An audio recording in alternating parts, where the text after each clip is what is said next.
ছোটবেলার পর বহু বছরে এবার জ্বরের আসল ফ্লেভারটা আমি পেলাম। এই ধরনের জঘন্য জ্বর আমার ছোটবেলায় হতো, আর তারপরে যে টাইপের জ্বরটা হতো, রাতে জ্বর হতো, দিনে ঠিকঠাক হয়ে যেতাম, বা অল্প একটু একটু জ্বর হতো, আমি সেইভাবে বুঝতেও পারতাম না।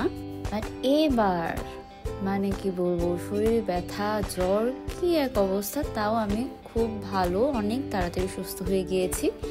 কিন্তু কাশি, সর্দি, ঠান্ডা ওইগুলা তো অনেক অনেক দিন লেগেছিল। ঠিক ওই সময়টাই সারা দিনই বিছানায় শুয়ে বসেই থাকতাম। তখন ইনস্টা স্ক্রল করতে করতে এই শ্রাবণ মাসের ভিডিওগুলো হঠাৎ আমার চোখে পড়ে। আমি নর্মালি দেখা যায় শিব চতুর্দশী করলেও কখনোই ওইভাবে শ্রাবণ মাস পালন করা হয়নি আমার এর আগে।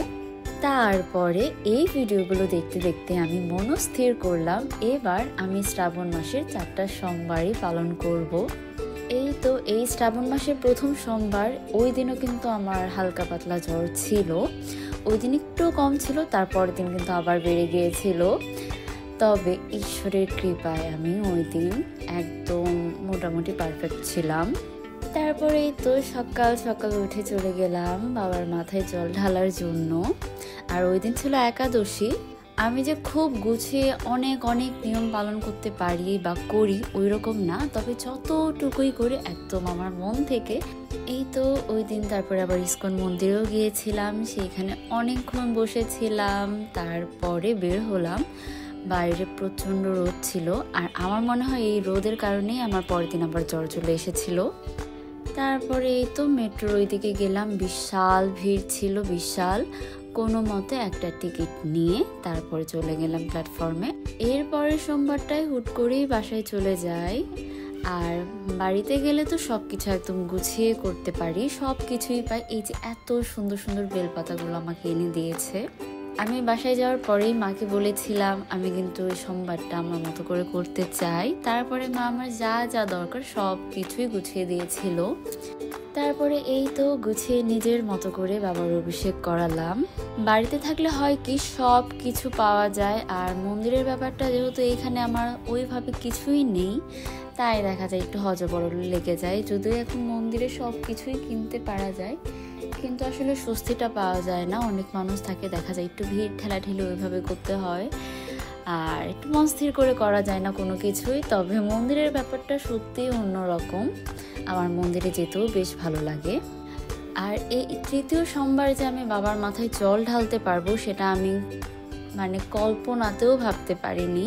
সকাল থেকে আমার ভীষণ মন খারাপ লাগছিল, জল ঢালতে পারবো না এই সোমবারটায়। আমি ভাবছিলাম আমার মিস হয়ে যাবে।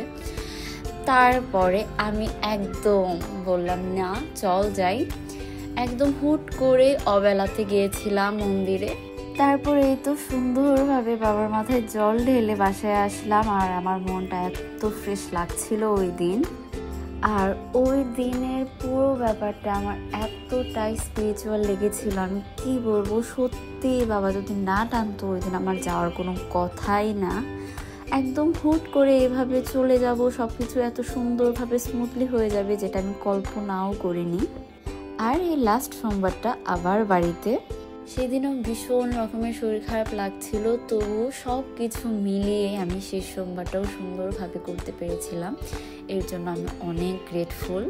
আর বাড়িতে থাকলে সব জিনিস গোছানো থাকে, তাই দেখা যায় সব কিছু দিয়ে সুন্দরভাবে বাবার অভিষেক করাতে পারি।